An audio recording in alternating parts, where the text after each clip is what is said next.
Salute, Nick family. Welcome to Queen's Court. I'm your host, Stephanie, aka Queen, and as always, we have a lot to talk about. The Knicks were 2-2 this past week. Wins against Miami and Washington, losses, unexpected losses versus San Antonio and Charlotte. So we're gonna get right into it. I got Tony Crowe, Knicks and Bruises, Lady and the Chef from Two Knicks Chicks, Geoff Klafter from the Happily Ever Klafter Daily Sports Blog. The links to all of our shows are in the description. Be sure to check us out, subscribe to the channel. Be sure to read Geoff's daily blog or almost daily blog. Daily blog. Every day there's content. It's not always Nick content, but there's an article every day. We've been doing a lot of NCAA tournament stuff this week, but including an article on St. John's coming out tomorrow. So yeah, Geoff is a great writer, so be sure to check him out. We're gonna get right into it. The Knicks were 2-2 this week. We all thought the Knicks would go 4-0, particularly if we can get past Miami, who was on a losing streak, right? So that's a desperate team. But we were able to get past them, and then boom, we go on the road, albeit back-to-back games, albeit the Knicks had just come off of 5-game, 2-week West Coast trip, came home for one game against Miami, and boom, back out again, right, for a back-to-back game, one of them San Antonio in a different time zone, and laid an egg twice, right?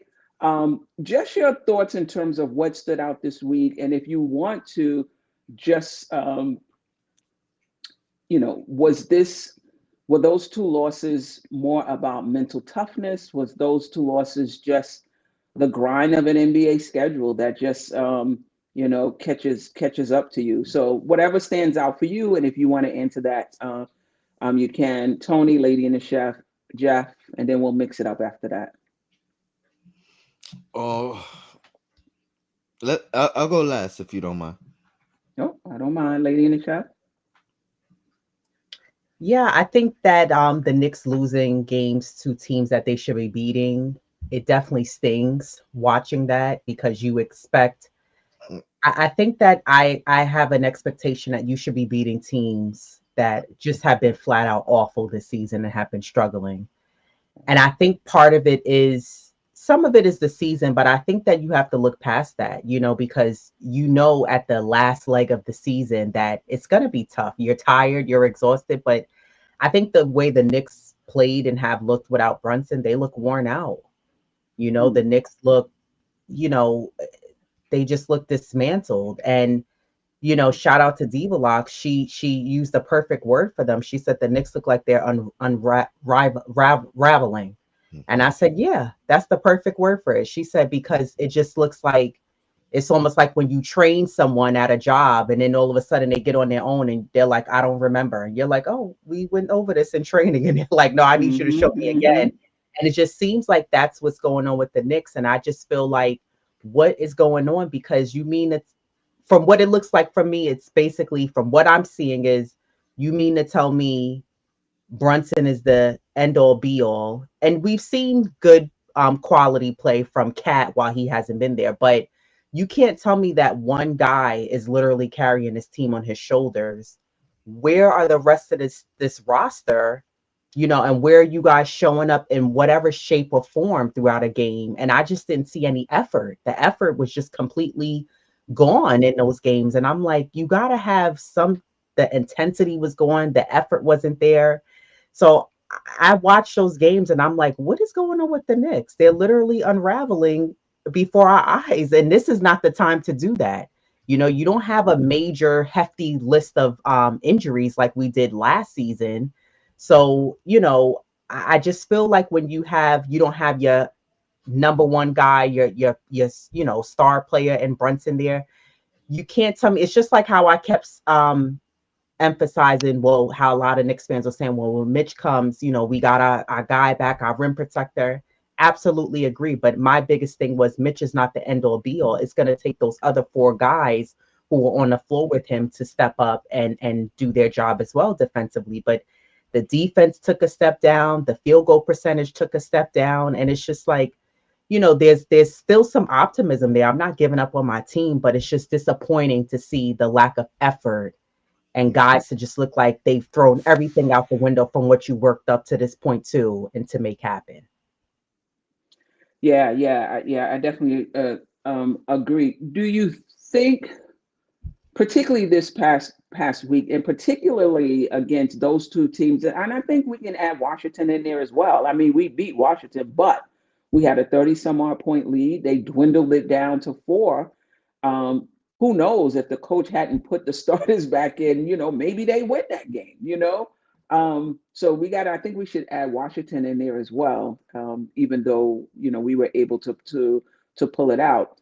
Do you think in those 3 games it was all Brunson being out? Because the Knicks had played, we're 4-4 without Brunson. So prior to those last 3 games, we had played 5 games already without Brunson. Do you think it was all Brunson being out for those 3 games?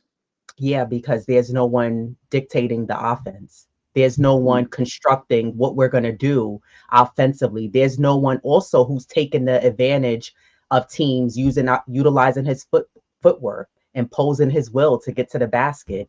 We don't have a guy doing that there. And I think the guy who we're looking to do that, he hasn't really stepped up to do that. And Mikal Bridges, who is more than capable of doing it. But I just don't think Mikal has really put his foot, the pedal to the metal, and kept it there and said, okay, this is what I'm going to do. I'm going to be the next guy who's going to step up. And it's unfortunate, but I was looking for Mikal to kind of have that energy like Dante DiVincenzo. Like, I want to see that grittiness, that dog. I want to see him take advantage and score and impose his will. And I haven't seen him done that. And like I said, from what I've seen, Cat's shown up and done his job. OG, to a degree. I don't think that he's completely fell off, but I don't see him playing as well. And I think part of that is because Brunson isn't there. You don't have anyone directing and facilitating the ball and saying, okay, you get here, I'm going to set this up. I'm going to get, hit you off in the pocket over here. So who's doing that? Deuce McBride, Payne? It's not going to happen with those 2 guys.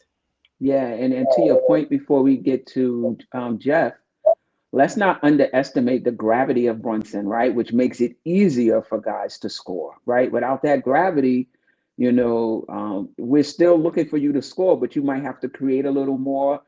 Guys might be more in position to defend you than they would have been if Brunson was there. Geoff, what stood out for you this week, and any thoughts on, however you want to go with it? Well, I always have PTSD when it comes to the Knicks and predictive 4-0 weeks and all that. I don't those phrases, I don't like to use them at all. And this is the reason why. But I think it wasn't just that we lost, that we got our heads beat in by those teams. Like those games, those 2 losses weren't particularly close, either one. Right. And it was kind of a fusion of confusion of a few confounding things, as the Bare Naked Ladies would say. It was a little bit of everything, that fatigue and lack of Brunson and lack of cohesion on the offensive end. Mitchell Robinson didn't play in one of those games. And so the defense didn't have that pick me up off the bench. And so you saw a little bit of everything. I kind of think that while I agree with Lady that Cam is that guy to lead the offense the way Brunson can, I kind of think that starting unit does need a point guard of some sort, and Deuce isn't it.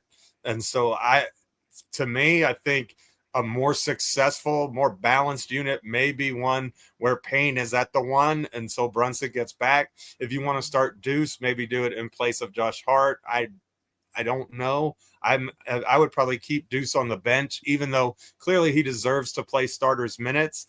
I don't know that having that starting 5 run without a point guard is a viable offensive solution, or at least it hasn't looked that way to me in the small sample size that we have. But when we have 48 minutes of point guard play, we saw 29 assists in the game against Washington. Was it perfect? By no means. But, right. I mean, your offensive process was a lot better. They were scoring at a good clip. And part of that is that Washington is a traffic cone on defense. I get that. But, the teams that we played before that, San Antonio and Charlotte, weren't particularly known for their defensive acumen either. And so I think if you had a legitimate floor general, a legitimate one, even if he's not your primary scorer, he's going to be able to get people in the right positions, run some pick and rolls and those sorts of things. And the other thing that I would say is with everybody putting a 5 on Josh, just spam Josh and Cat in the pick and roll and make them, make them switch, make them do stuff, because you're going to create advantages with Cat, regardless of how that plays out. And the Josh Hart Towns pick and roll has been one of the most effective combinations in the league. So I think without Brunson, we really have to accentuate our strengths. And I don't know that we're necessarily doing that right now. They kind of seem lost out there. There's just not a floor general. And, we don't think of Brunson as the traditional point guard or whatever that means, but he definitely directs the offense, and his gravity is such that he definitely impacts the game on that end of the floor all the time, because he automatically brings 2 to the ball because nobody can guard him one-on-one except maybe Dyson Daniel. Yeah, we're going to talk more about Cam and Kolek in the next section, but that's a good point. And you brought that out on Tony's show as well. 48 minutes of point guard play makes, it does make a difference. Not taking anything away from Deuce. And I've said this, Deuce is better off the ball, catch and shoot, attack and closeouts. Even creating for himself, I don't think he's at his best there as well, let alone creating for others. And so, Cam Payne or Kolek with Deuce with them, when Deuce, and that could be, I would have to look at every shot. That could be the inconsistency that we're seeing from Deuce's shooting from game to game. 1 for 10, 2 for 10, 6 for 9. The next thing 4 for 11, maybe because we're asking him to do things that he's not at his best at, which is catch and shoot the ball. Tony, anything you want? Geoff, will you finish? Yes, ma'am. Okay. Tony, anything you want to add? Well, I elected to go last because I did not want to steal Geoff's point. You know what I mean? So I'd rather piggyback off of it because it was such a great point of the 48 minutes of point guard play. I think that was maybe a misstep with Tibbs. You know what I mean? And again, he made that adjustment with Cam starting because Deuce was unavailable, not because of him saying this was a need of ours. And especially when you're not going to delegate, like even if you're putting Deuce as the starter, you didn't delegate the role of ball handling to any specific, you know what I mean? Like you didn't say I'm going to run the offense through Mikal. You didn't say I'm going to run the offense through Cat. You kind of did this I guess by committee thing that with no definitive ball handler. And I think that was a mistake.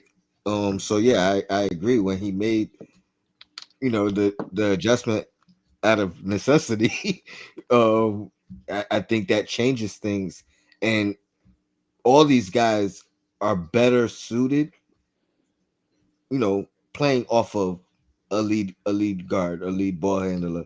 You know what I mean? Even though he doesn't do the same things or do the same things that Brunson does, to your point, Brunson is less of a true point guard than those two guys. I'm including Kolek. But Brunson has the gravity to draw defenders from every angle. So I think that changes things where he opens things up, and he's a good passer, a good enough passer to still give you 7 assists. You know what I mean? So yeah, I agree with you guys on those 2 points with the gravity of Brunson and his absence. And then the adjustment of playing point guards along these complementary all-stars. Yeah, I do want to say, and I mentioned this on the show with Dexter Henry. Shout out to him for inviting me to the show, New York Game. I appreciate him He's just a really, really cool dude. So if you guys get a chance, just check it out. The latest episode of New York That Game. Dexter Henry from the New York Post. I was a guest there. Thibodeau electing to go with Miles McBride, and he has said multiple times that he sees Miles McBride as a guard, not necessarily a point guard or shooting guard, but just a guard. And most of us disagree with that, right? We see him as as a shooting guard. But for Thibodeau, I don't know if you want to call it loyalty, but that's his guy. And you're going to get an opportunity to fail. If we need to make a change, we'll make a change. And he's going to give you ample opportunity before he makes that change. And, there's something to be said from that. It's not just about the stats. It's not just about this is what the stats say, this is what I'm going to do. It's also about not wanting to lose people. It's also about wanting to show people that you have confidence in them. It's also about not losing the locker room, depending on how tight that guy is with the locker room. And I'm not saying that you shouldn't do what's best for the team. All I'm just saying that could be why he slow rolls things and it doesn't happen immediately based on the stats, because he has a grip on his relationship with guys, wanting to develop that loyalty. Sometimes you have to develop it. Sometimes you have to tighten it up, and you tighten it up by giving guys a little more time or going to them, even though they're not playing well, sticking with them over the long haul. That kind of helps the relationship, help the bond, even if in the short term the team takes a hit. So I'm just bringing that up as a backdrop to some of the decisions. I'm not saying it's right or wrong, but Dexter Henry said there's a people aspect to it, and that could be why Miles McBride got the call ahead of Payne, who's a 1-year guy who may not even be here next year. Queen, it's similar to what I said earlier, but it's like it's a seniority thing. You know what I mean? Like, he already earned that spot, and to your point, over years, over time. You know what I mean? So of course he's gonna get that nod initially because it was earned, and he's been in that position before.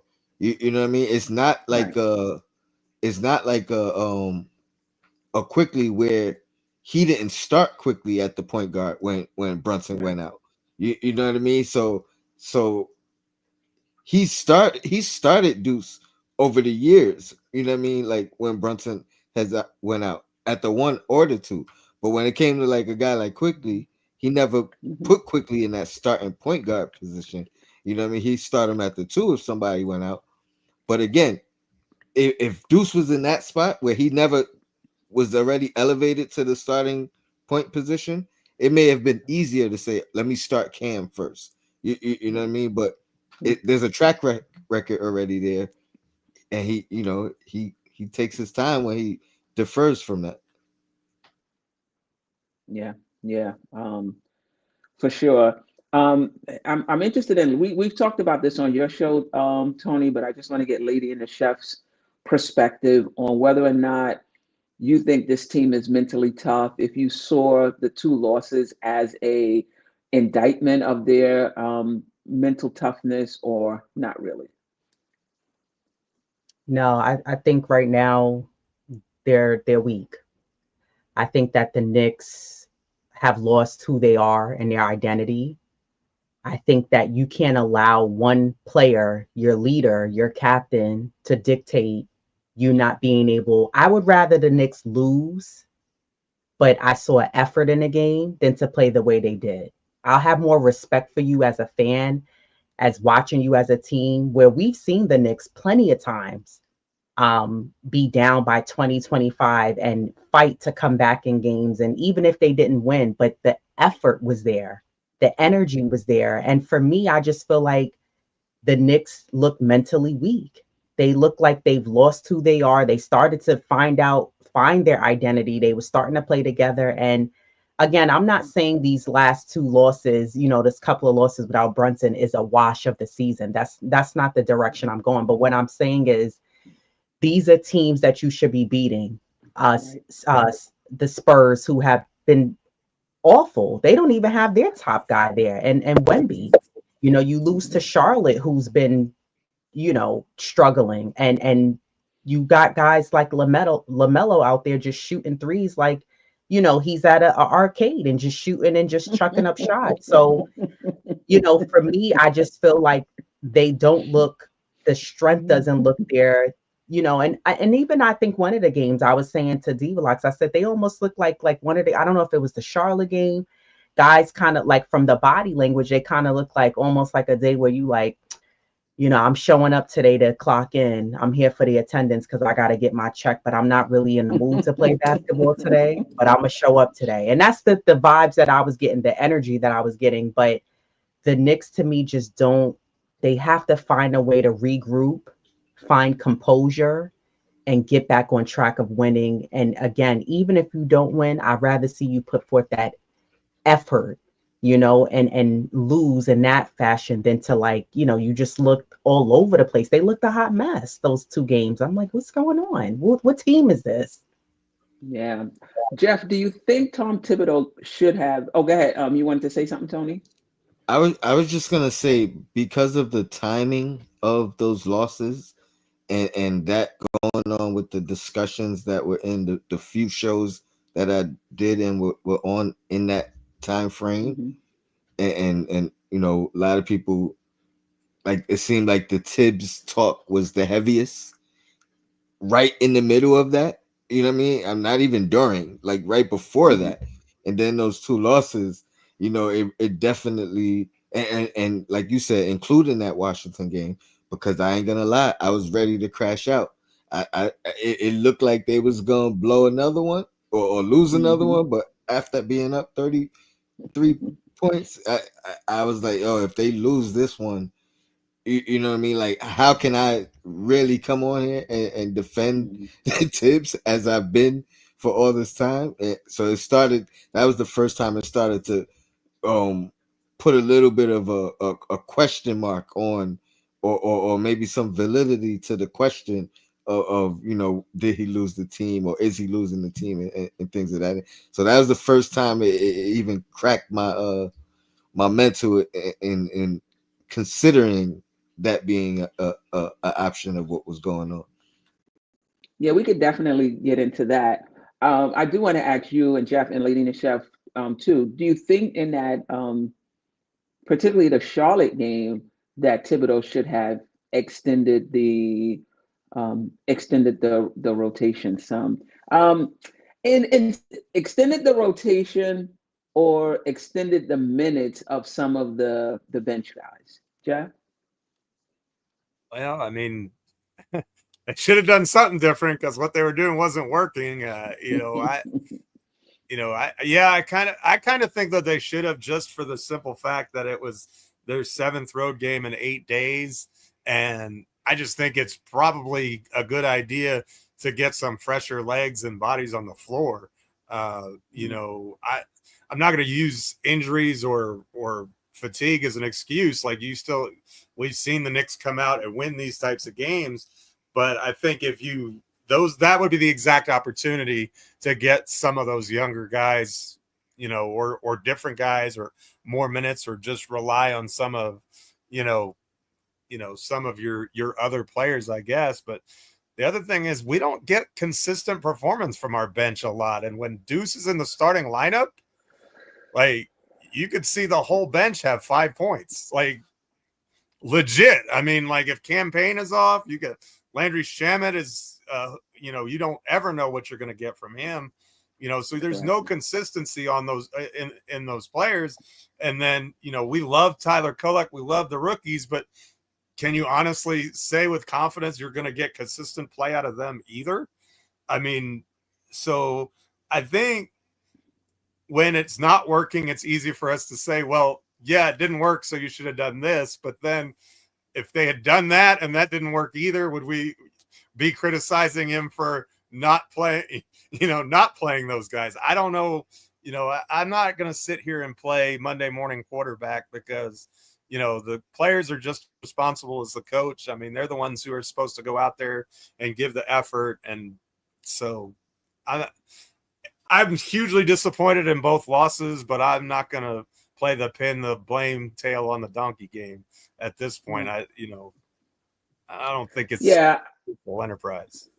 Yeah, I would say that you might not get a lot of points from the bench, but sometimes it's just about extending the minutes of the starters, right? Like you're not, they're getting a little more rest than usual, as opposed to when you look at the stat sheet, you're not getting, anything as far as counting stats from it. Just basically trying to steal minutes and hope that that helps. But I do want to say,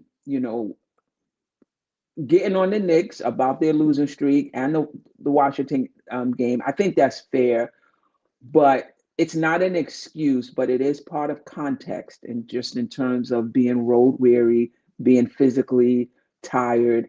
A lot of times physical fatigue leads to mental fatigue. So that was a factor, but I feel like you just have to find a way, to figure it out.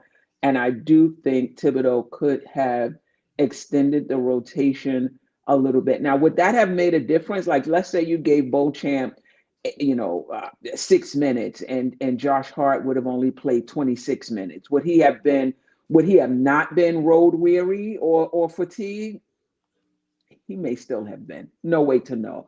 But I still think it's something to at least try on the given the number of games they've played in that short amount of time, and that this was a back-to-back. Lady&TheChef? Yeah, but see, my thing with that is that we'll never know what those guys who've been parked at the end of the bench could do. If you only give Beauchamp, let's just say, for example, he gets in one game and he gets 8 or 9 minutes. Sure, that's one game, but whoop-de-darn do.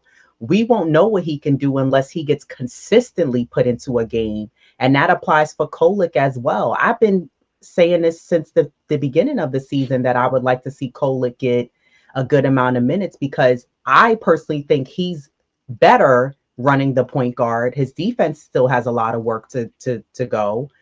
But you're playing guys out of position, which is hurting the team. And to a degree, I put a bit of this on Tibbs, because you watch other teams and you have the most random guys come in and crush the Knicks. And you're like, who is that? I didn't even know, who are you looking it up on the stat sheet? Who's that guy? He's coming in, and Manu and on the Spurs was just having a field day against the Knicks. And this happens over and over. We see guys that come in, but they're getting the time.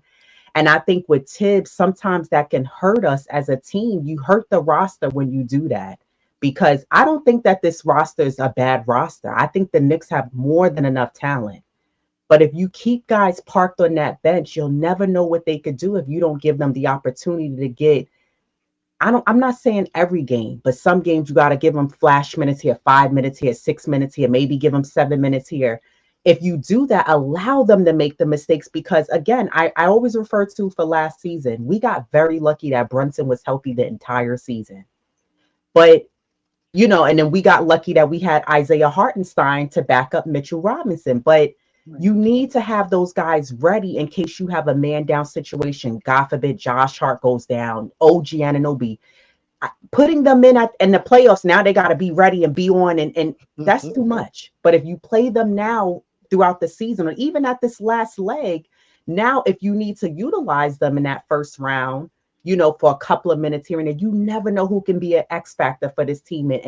And also, I don't think putting those guys who sit and parked at the end of the bench in together helps either. I think they need to come in with some of the starters, so this way they know, okay, I know how to play with Cat. I know how to play with OG and Mikal.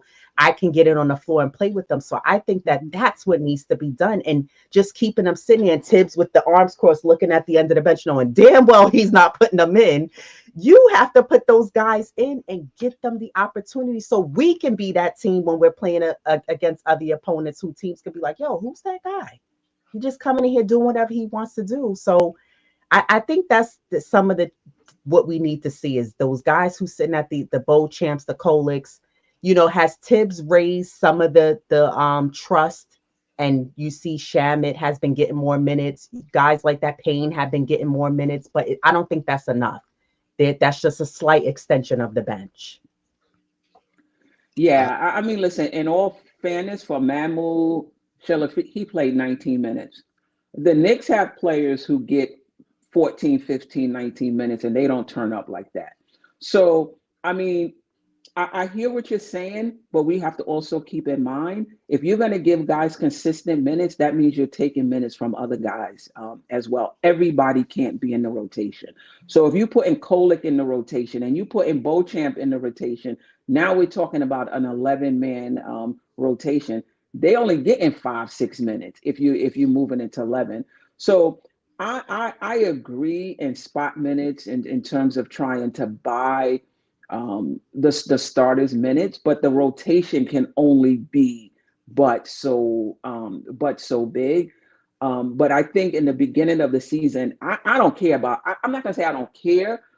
To me, the beginning of the season wasn't about playing the rookies. Like, I was never banging the table for them, but I felt like Shamet, McBride, Precious, those guys who do play on your bench could have gotten more minutes because they were only getting like 10, 12, 14. I think Deuce was getting 20. I feel like the ones who were on the bench, those 4 guys, 3, 4, 5 guys, whoever, when Mitch came back, should be getting more minutes, not necessarily, for me, expanding the rotation for Kolek and and Daddy, because if you're going into the playoffs and you need those guys, you're in trouble anyway. If you need a Kolek and a Daddy in the playoffs, you're in trouble. Say that again. Remember, Queen, Landry missed the first 2.5 months of the season. Precious missed almost all of that time as well, and Mitch was out until just a couple of weeks ago. So we didn't even have the luxury in the beginning of the season of 15 minutes of Landry Shamet. And, Precious has kind of played his way out of the rotation as the season has gone along by, and he's kind of, I don't know, he earned that. I don't know if that's the right way to put that, but he's out of the rotation because he's not playing well. I mean, and so, I agree. I think it looks better when Shamet gets 18 to 20 minutes, when Deuce is playing 25 or 30. Yes. You got I like to see at least 15 or so from Payne, and 15 or so from Mitch. But, we haven't really had that group healthy for long enough. And then when they were healthy, then we went down a starter. And so that kind of changed the calculus once again.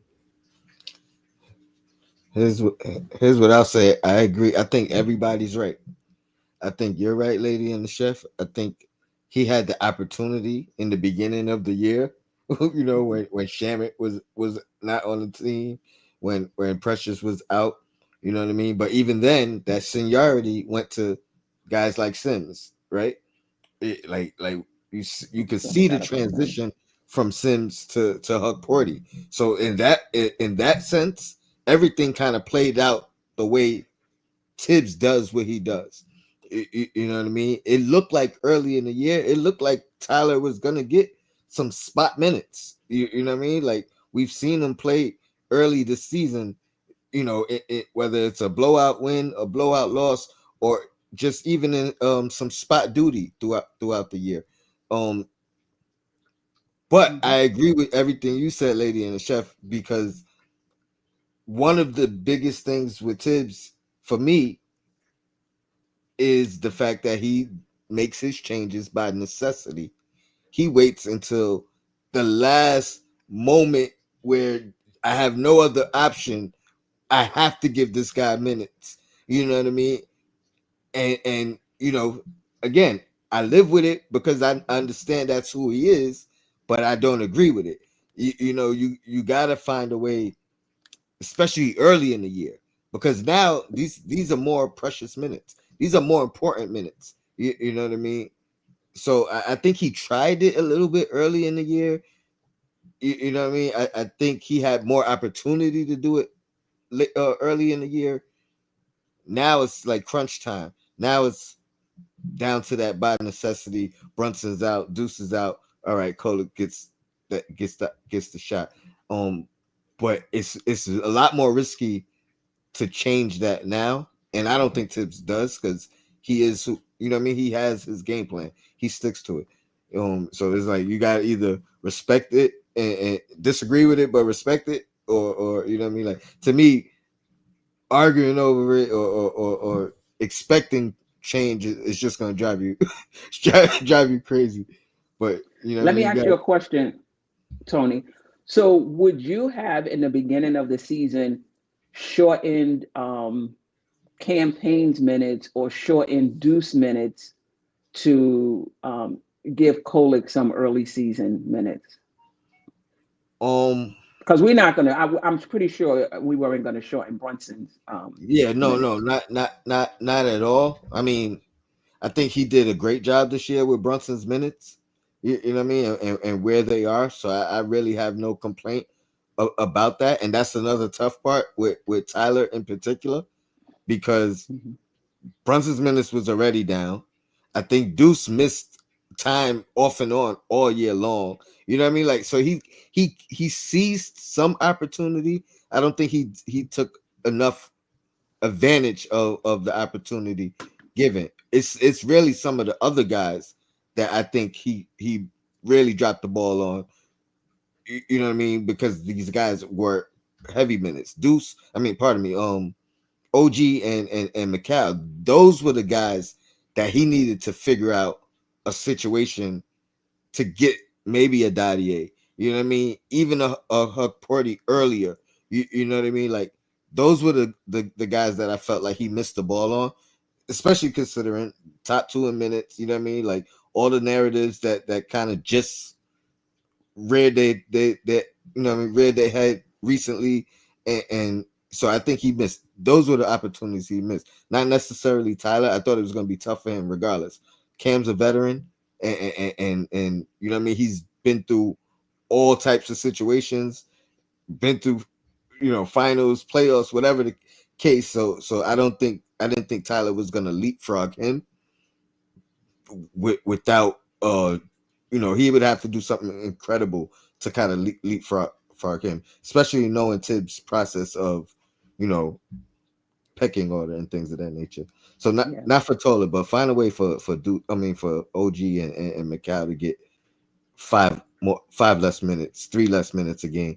You know what I mean? I thought that would have been helpful. Spot on the roster is a wing who can play 5 or 10 minutes in those 2 spots. I mean, I think that's like, if you'd identify a position that's missing, like, I would definitely say that's the gap. Like, if you're gonna call it that, like, I don't know that there's any player on the roster I really trust playing 3-4 besides, you know, I mean, Josh Hart can be added to that mix, but he's already playing 2 minutes. So what player off the bench really, like, Precious is the 4, I guess. It would have had to been, honestly, my argument at the time was a 2 big lineup with Porty. I thought he was the most deserving of more minutes early in the year.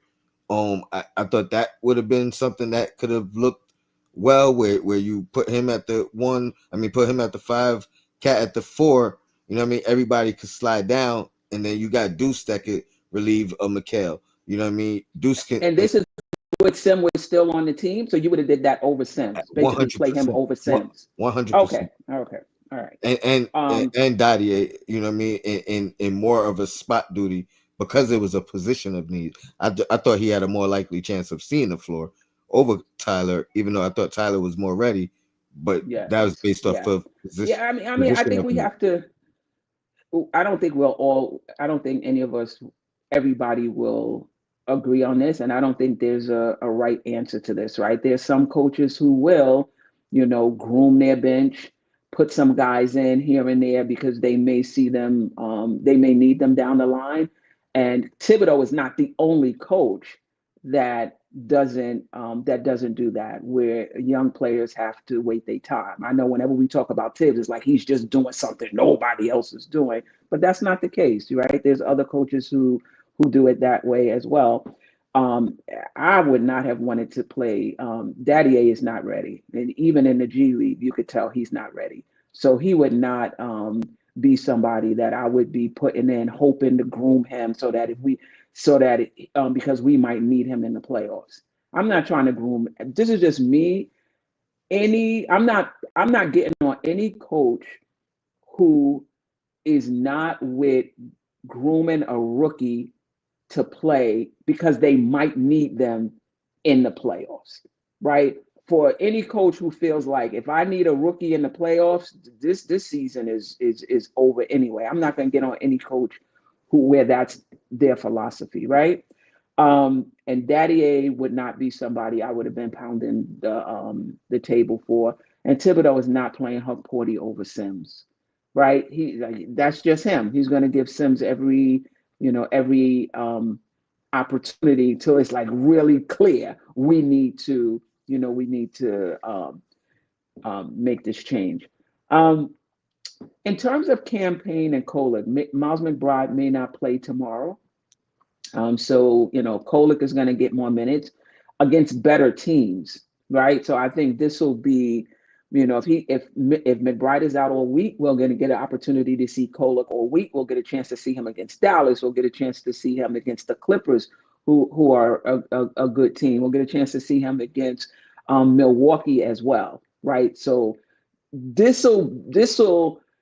have a bigger sample size to talk about Kolek. But in terms of Payne and Kolek, what have we seen in the time that they've been on the floor? Because even when Deuce was here, if I'm not mistaken, Kolek did get some minutes before the injury.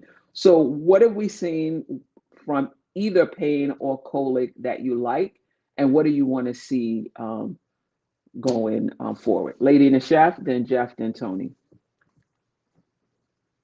Yeah, I like Payne. He can be a bit streaky though. For me, I think sometimes when he's on with the three, it's great. But then there's times where he's chucking up threes and they're just completely off. They're missing the rim. And then I think as far as him facilitating the offense, I don't really see that enough from him. I think it's more of like, I'm bringing the ball down. I'm a kind of tell Cat to get on the block, which Cat's already there.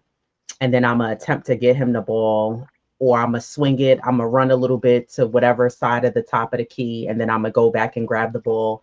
I don't really see anything really happening. And I guess what I'm trying to get at a lot of times when I see him running the point, and I'm watching and I'm like, there's nothing happening. There's not, the offense is stagnant. It's just going nowhere. We're just passing the ball from left to right at the top of the key. What I think that Kolek has a slight advantage is that Kolek is not afraid to drive and kick, and he does that really well. He dishes the ball at the right timing. And listen, he's not going to be no perfect Patty. He's going to make the mistakes, but this is why he needs to get in the game to make the mistakes. But I think, and his defense, of course, he needs to work on that. But I think that what I would like to see is a guy like Payne mentor Kolek and show him things, right? And help him out along the way, because you don't have Brunson in right now. And I'm sure Brunson does that in practices and he shows him things like that. But this is the same way I was looking for mentorship, and I'm sure guys did that with Deuce, is the same thing that I want to see happen with Kolek. But I want to see Kolek running the point more so than Payne. And Payne, I think, is better at catch and shoot. His shot is like a barrel gun. He has to take it all the way back and then bring it up and then shoot it. But I just find that sometimes the offense seems a bit stagnant and it's not going anywhere. There's no moves happening. If there's a play ran, it was guys moving to their positioning, but nothing's really happening. We're waiting, and we're wasting the shot clock. And I think they got to be a little quicker when they have the ball, as far as not rushing to get a shot off, but making the defense have to work, and a lot of times I find with Cam, I said this before, I want to see him utilize the pick and roll just because Brunson isn't there. And the same applies for Deuce and Kolek. You can utilize the pick and roll and run it with Cat. I want to see Mitchell Robinson get more touches as well. So I think that, again, Cam, he comes in play well. I'm still waiting to see that version of him like we saw last year in the first round against Philly, when he was just firing up, and part of that was because Josh Hart was watching him chuck up the shots. But I'm waiting to see that version, and maybe that's gonna like kick into gear in the playoffs. Hey, he still be firing them up. Yeah. Sometimes they go well over the rim, though. Yeah. Geoff, just your thoughts on Cam and Payne and Kolek thus far, and what you'd like to see going forward. Well, I think Tony hit on something that was really poignant a little bit earlier in this discussion, where he said that, it's almost like but prior to the Deuce injury, it was like everyone was kind of sharing the responsibilities of running the team. And if everybody's running the team, then nobody's running the team. Like there's just that's what it looked like. Yeah. And so to me, what I'm looking forward to is when I agree with Lady that Cam has his weaknesses, but at least you have the director, you have someone moving the pieces and getting them directed. And really, Kolek is even better than Cam at it as far as it goes. In some instances, I'm not sure he's quite as adept at getting to his spots off the dribble as Payne is, but I haven't seen him enough. I think Kolek's going to be a problem on that end of the floor, though. And I agree with what both of you said. Play them with the starters so that you have, those other guys to rely upon. But what you see with the Knicks, and this isn't uncommon for teams that have a 5 as their best offensive player on the floor, sometimes it's tough to get them shots and looks because, and so where does Towns operate best? To me, he is operating best when he's up at the top of the key and you just get him the ball and let him work and fake and drive and those sorts of things. But in late game situations, especially, I think it can be difficult to find that 5 and get him the ball because you've got to have the ball in the hands of a guard first most of the time. And if you saw, with our game-winning shot the other day in Portland, it was a great sideline out of bounds play where you had Bridges threw the ball in, Hart set the screen, and he got the ball back and with his momentum going toward the basket, and he made that incredible 3 to beat the shot clock. That's, but that's good, quick offense, really. And that's not something this team does. We like to, as we play, shuffle it back and forth for 19 seconds. And then, it's 5 seconds left. Somebody do something quick. And then, you end up with a bad shot and you just better, hope you don't get beat on the other end, if it's a long rebound. But so I'm just kind of looking forward to having a definitive commander on the floor at all times, someone who, even if they're not the best player, they're probably both the worst player on the floor as far as overall skill is concerned. But that doesn't matter. They possess the leadership ability to get people in their spots, to run the offense, and make sure that we're getting in the spots that we're supposed to. And if they're doing that, I think that we'll be much better off than we were the last 2 or 3 games when we just kind of did it by committee and nobody, especially down the stretch, nobody really knew where to go with the ball. Yeah, definitely agree. Tony? I'm sorry, I had a call. What was the specific question? Just what stood out for you in terms for Payne and Kolek? What stood out for you thus far, and what you'd like to see from them going forward? Well, I'll start with Kolek. Just the fact, shout out to him for staying ready.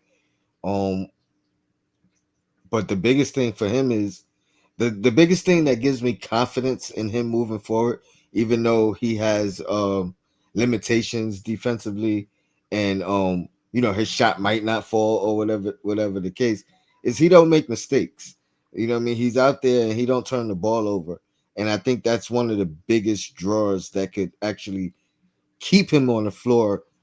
If he's facilitating and not turning the ball over, I think that can give him leeway to earn more minutes and play through a bigger role in the absence of Brunson and McBride. So shout out to him for that. You know what I mean? Like, what he had 7, 8 assists, no turnovers in about 18 minutes. You know what I mean? Like that's good numbers. And that's pretty much been a staple for him all year when he does play. He doesn't turn the ball over.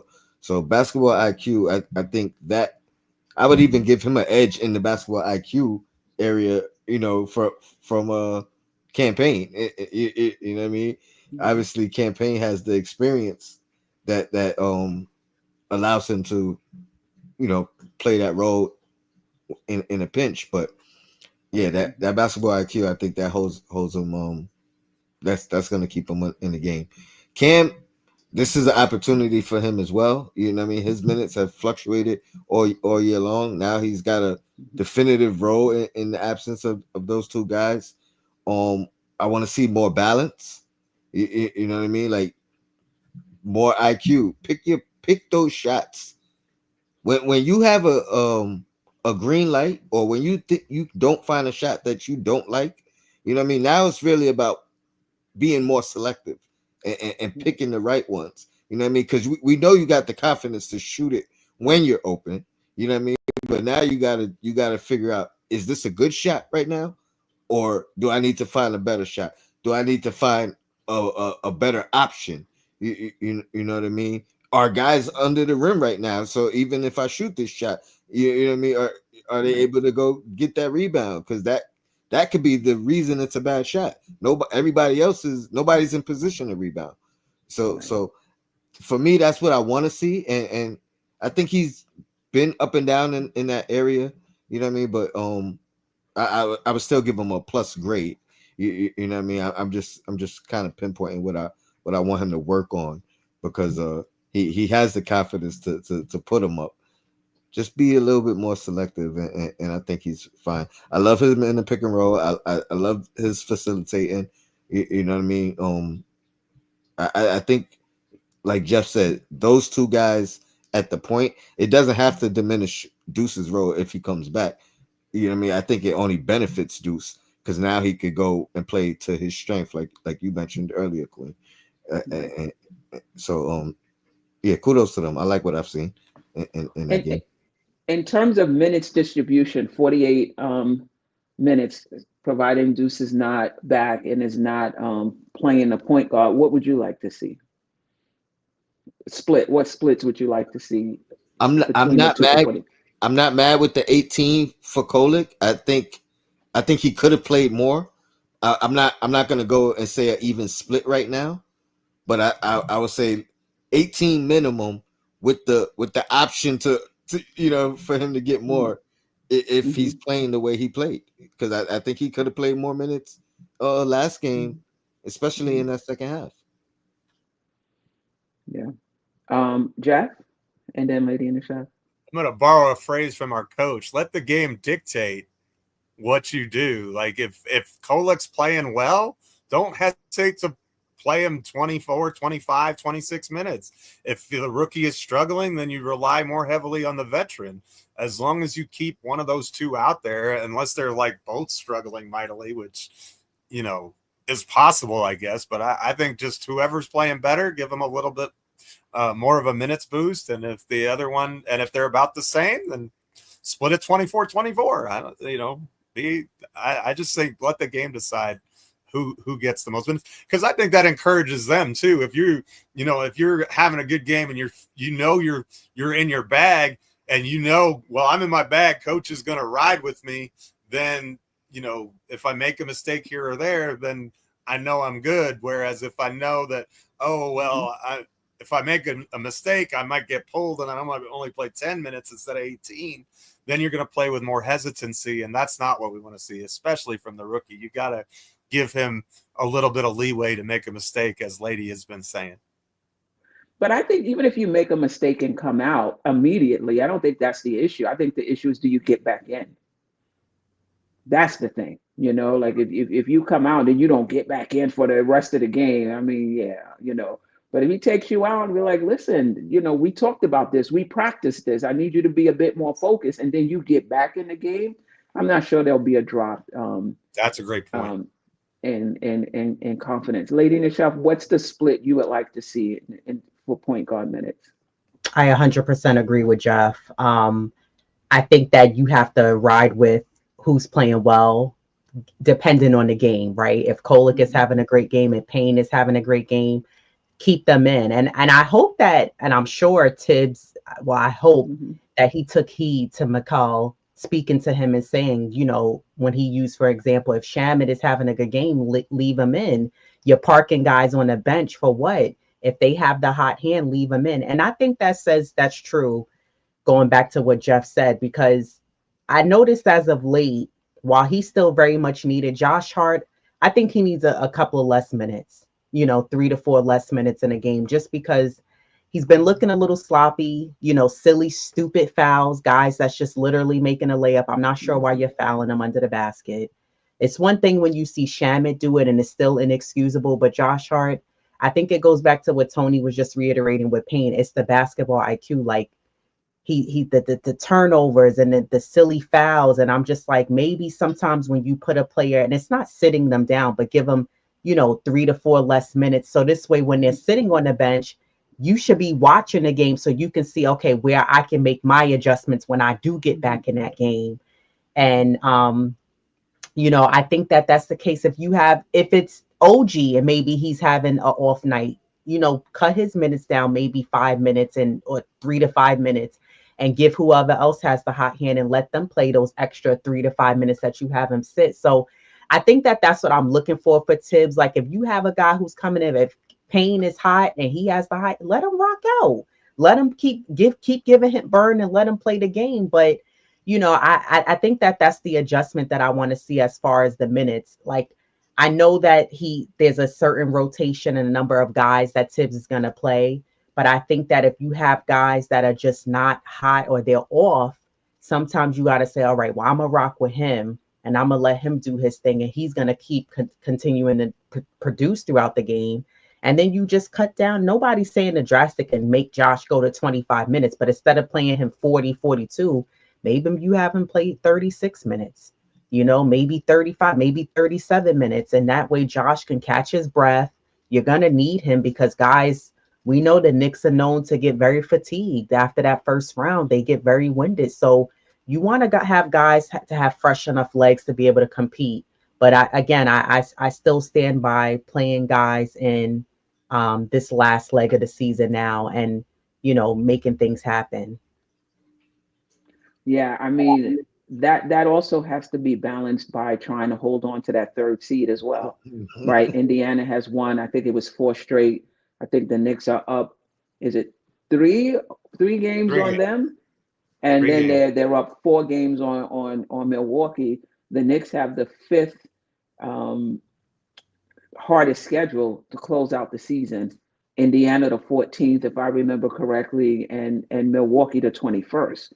And so the Knicks are trying to hold on to the 3rd seed without Jalen Brunson and with a tougher schedule than the teams that are behind them, right? So as much as people want to give our starters less minutes with Thibodeau, and I'm not saying I disagree, I just don't think it's going to happen with Thibodeau, who's trying to solidify this third seed. Let's talk about Jalen Brunson. There's news that he's out of the walking boot. He's shooting. I don't know if that means he's ahead of the timeline that Shams talked about earlier or not. But Thibodeau said he's basically day to day, but he said, you know, the evaluation. That's close. Yeah.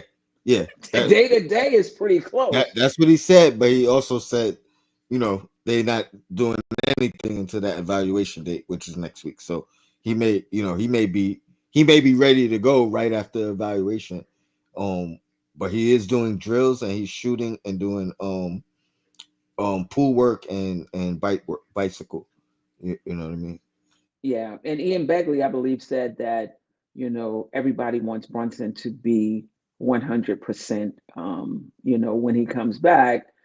Even if the Knicks go on a losing streak, you know, and you know, fall to the 4th seed, I think it's worth it for Brunson to be 100%. You know, I know Knicks fans are going to go crazy because we want everything. You know, we want the bench to play more minutes and without Brunson still end up in the third seed.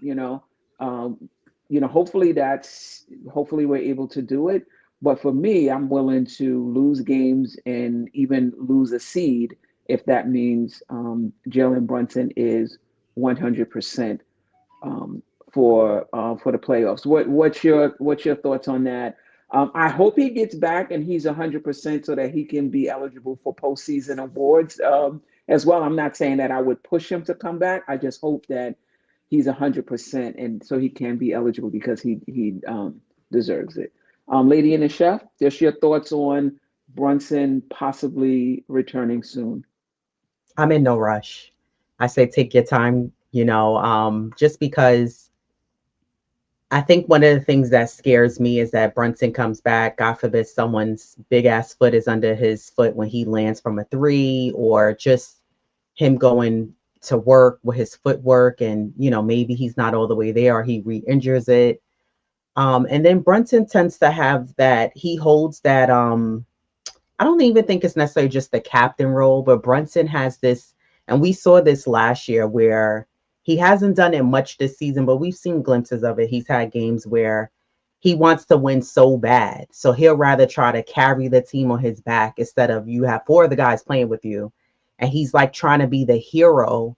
And I don't know if that maybe he may feel like, well, I gotta, go hard and get this team back in the winning column. So he's trying to do everything in his power to get this team, some wins under their belt. I don't want him doing that. It's just the same way I want Mitchell Robinson to ease into the minutes as he is. But I want Brunson to be, as you just alluded to, 100% and take his time, because I'd rather utilize him in the postseason more than on this last leg. I agree with you. If the Knicks drops a 4, cool, whatever. I'm not going to crash out over them going to the 4th seeded spot. But I'd rather Brunson be 100%, just like I need Mitchell Robinson to be at full strength for that postseason start. Yeah, but what if he is 100% though? I think it depends how he's playing. If he is 100%, even better, great. And then I think now I look for the team to regroup, find your composure. Now that you have him back, I'm looking for Brunson to be that vocal leader, speak to guys, get them back involved, get guys back in the game, because I feel like right now they look a little of a, as you say, Queen, a hot mess. They just look all over the place. They really need to tighten up and regroup because the Knicks look a little scattered and they need, that stability, that composure back with him back there. So if he is 100%, even better, because I'm looking for them to finish off the regular season off strong. So if they can do that, great. But yeah. I hope he is 100%. I would like for him to get some games in before the playoffs, if at all possible, right? If at all possible. Geoff? Well, it's all medical. If the medical staff clears him to play, then he's ready to go. But I don't want them making any rash decisions. Use your medical expertise and tell us if he can't play, then keep him out. That's do your job. Keep player safety first. But I'm kind of with you. There's 3 weeks left in the regular season, believe it or not, and so it would be nice if he could have that last week to kind of get his stamina back. I don't think it's going to take him as long as it does Mitchell Robinson to get back in his groove. I could be wrong about that, but if he could, ideally he could use those last 3 or 4 games to kind of get lathered again and get his flow back, and then it may be a blessing in disguise because he may have his battery charged in a way that he wouldn't have if he played all of those. You know what I mean? That rest and be able to recuperate his body and get himself right. We may see a Jalen Brunson postseason like we haven't before, which is kind of awesome considering there was a stretch in last year's playoffs where only Michael Jordan ever put up numbers like he was putting up. So, we know when he's at his best, he's elite. So well-rested and healthy are the keys to the puzzle there. So don't play him unless he's good and cleared. But if he is good and cleared and we can get him 4, 5, 6 games under his belt, I think that would be ideal. Yeah. Just to Tony? piggyback, I agree with everyone. I'm just gonna say, Mm-hmm. even if it's 5 games back, you know what I mean. I wouldn't mind a minute restriction, easing into those last 5 games, and let that build up and increase. And you speaking about blessings in disguise. Again, the more this team plays without Brunson, I think the more individuals are forced to step up. The more we're gonna see guys in different roles on this team to show more capabilities. You know what I mean? Can somebody else close out a game in Brunson's absence? Can somebody else step up in any particular role? Because collectively they're gonna have to do it to move forward without him anyway. So these are all blessings in disguise that we may not have been able to see had Brunson not missed any time. Maybe Kolek solidifies himself in this stretch. Maybe Cam elevates his level during this stretch. So I think there's a lot of things that could potentially happen in this stretch. But I agree with you guys about Brunson. Take your time coming back. I say minute restriction, easing your way back into your full minutes. And like Geoff said, if you could come out strong in this first round, that's the biggest bonus that we could get, especially if the team develops something in his absence that they could implement in his presence. Tony, it's been 8 games already. So, where they played without Brunson, they're not looking great. The first few games, I think we had a few 30 assist games the first, time he was out, ball movement, player movement. But on this West Coast, excuse me, the last 3 games, they look like they crashing and burning. Again, context matters, in terms of fatigue. So when you say, we will get to see what the guy, we've had 8 games already. What have you seen, and what more do you want to see? I think eight is not a large sample size. Like even when we're talking about coming into the season, like we make it a point. Hey, we can't judge this team, and it's never 8. You know what I mean? Like it might be 10 games, it might be 15, it's usually 20 where we say, all right, now we can start saying, all right, making some judgments on what we've seen. So I think 8 is a small sample size, but whatever the number ends up being, I think that's just more experience of how to play without Brunson. You know what I mean? That's some of the things that the non-Brunson minutes have been an issue throughout his tenure here. So if we could figure out anything that will benefit us when he's here, even if it's a not, when he's on the bench, something that we figured out we could use and utilize when he's on the bench when he's back. You know what I mean? Like in his break minutes, like anything we could figure out is a bonus to me. But I still think we could get better, because even as a team, it's not like we were at our peak as a team when we lost Brunson, and now we're just trying. You know what I mean? Like we still had things to figure out with Brunson. So it's not going to be anything that we could just, it's not going to be game changing, that something we figure out, but it might be something small that we utilize in an individual series. It might be something small that we utilize in an individual game of a series. You know what I mean? Like there's so many things that we could figure out in this small stretch. You know what I mean? And I would argue that there may be some things that we figured out already. Well, I won't say we. It may be some things Tibbs figured out already in these 8 games that we may not directly be able to pinpoint and point out. So I think it's you got to look at, it's always a silver lining.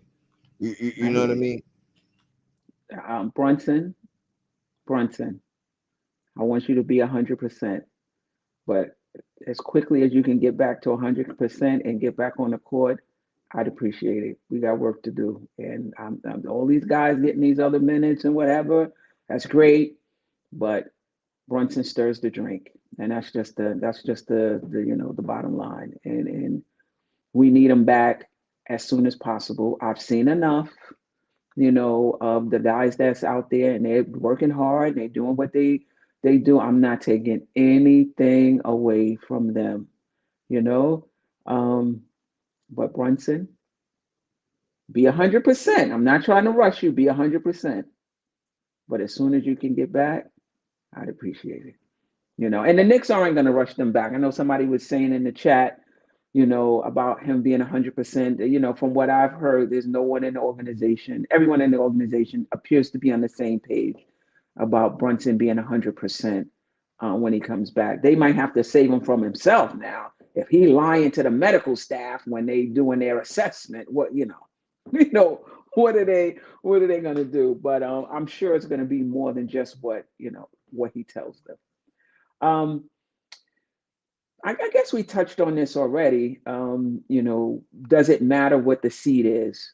To me, the seeding matters, but obviously, if a player is injured, a player is injured. You don't rush them back for a seeding.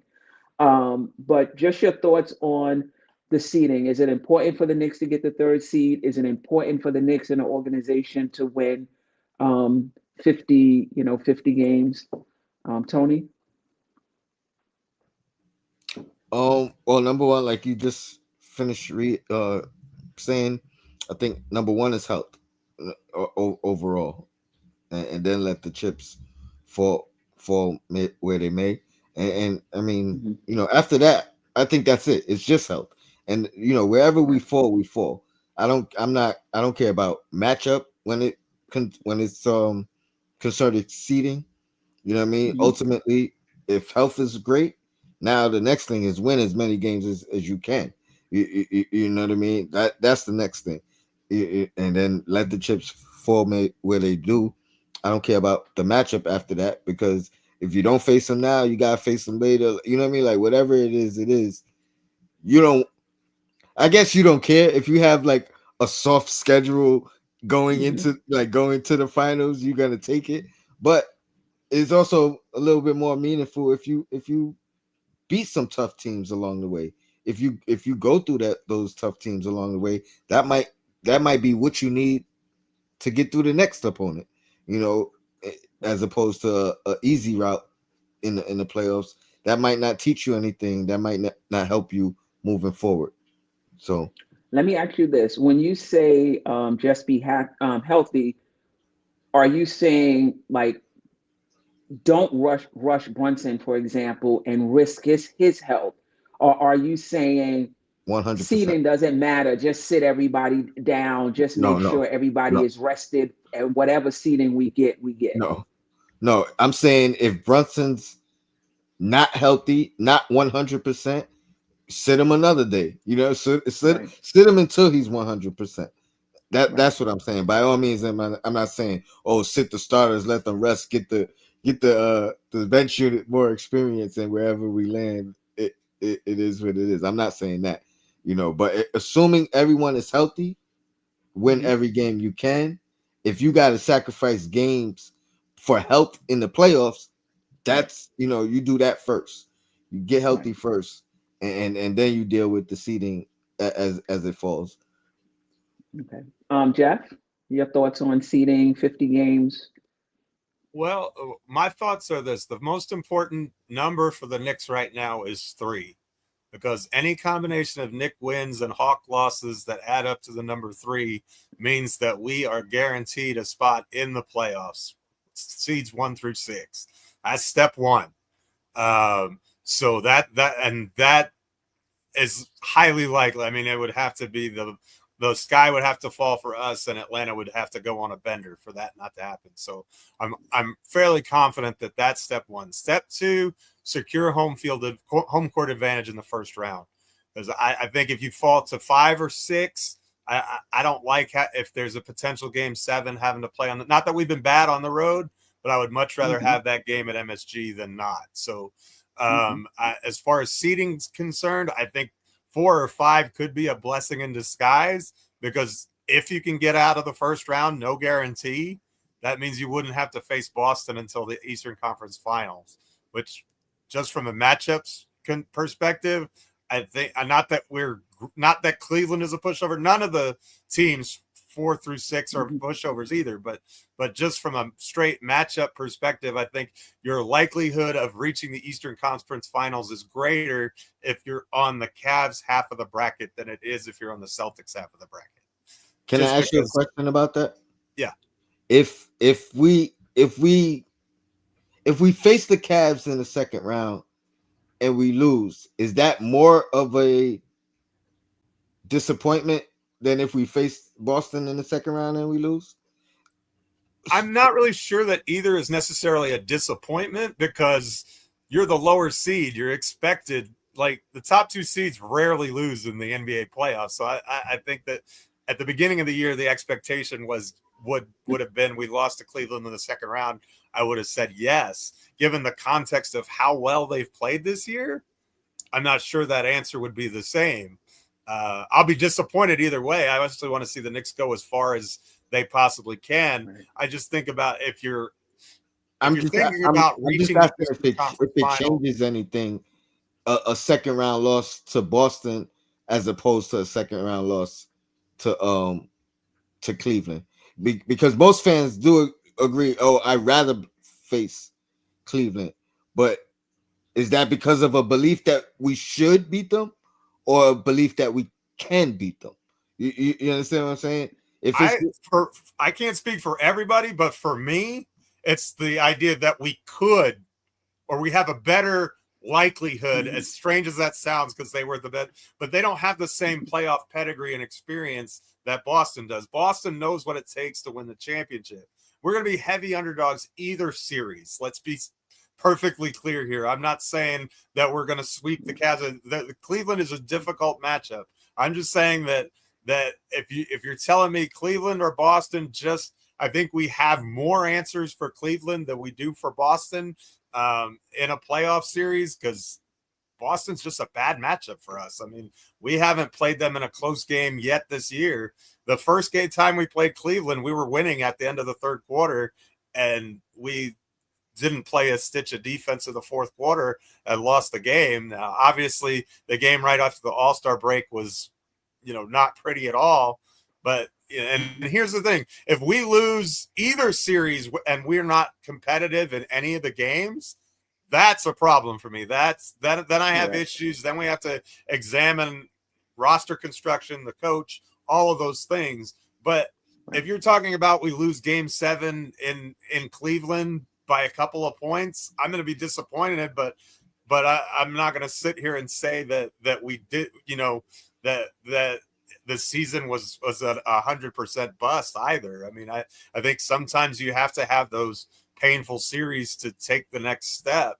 But as I'm talking here, the other thing that kind of concerns me is that Deuce's injury is a groin, is it not? Yep. Those don't heal quickly. Nope. So we may be without a history of that. We may be without Deuce for the start of the playoffs, which wouldn't be ideal either, because he answers a lot of questions for our lineup with Brunson or without. Yep. And I think this is his second groin injury this year, but he's dealt with the groin injuries throughout his tenure here. Yeah. Listen, the Knicks, I'm not saying the Knicks can't beat Cleveland or even that the Knicks can't beat Boston. Like, it's possible you go on a heater, right? We've seen teams do it, right? We've seen Dallas get to the finals. We've seen Atlanta get to the Eastern Conference. Was it the Eastern Conference Finals or the finals? Eastern Conference Finals, right? For Atlanta. Right. Yeah, and we've seen Miami get to the finals versus Denver, right? Anything can happen in the playoffs where a team turns it up, right? But if we're just going by what we've seen from the Knicks up to this point, the Knicks are not better than Cleveland or Boston. Again, I'm not saying they can't, turn it up and win either of those series. But from what we've seen, they're not better. Because I hear people in the chat talking about Eastern Conference, but you can't have it both ways. Either you think the Knicks are better than Cleveland or better than Boston, then Eastern Conference Finals are bust. But if you think Cleveland and Boston are better than the Knicks, then the Knicks are going to lose in the second round. Like, you can't have it. You can't have it both ways, right? If you lose, there's no shame in losing to a team better than you. But I agree with Geoff. how you losing? And I'm not saying the Knicks are gonna lose, but if they do, how did you lose? That's gonna say a lot. And when a team loses, it's not always the coach. Like I've seen coaches get fired because their star player didn't show up in the series. I think that happened with the Clippers, and Harden didn't really show up in the series. Doc Rivers got fired. You could tell how much of it is the coach and how much of it is players not showing up and performing the way we expected them to. But to Geoff's point, if you're getting blown out every single game, that could be speaking to the coach losing the locker room, not and they're not playing for themselves or for the coach. We will know soon enough. Anything else on Jalen Brunson's injury before we get into the games this week? Oh, Lady and the Chef, did you get a chance to comment? No, I think that the Knicks, for me, I have high expectations. I have the Knicks, to me, I want them to win more than 50 games. I originally had the Knicks, I want to say it was at like 56, 57. But even still, I said this before, I don't think that we should continue to have the Knicks. I don't want to say continue, but say, okay, if they win 50 games, yeah, that's cool. Like, I think the goal has to be, you have to set a higher standard than the previous year and have this expectation that the Knicks have to continue to get better. Have the Knicks been trending forward in the right direction as a organization? Yes.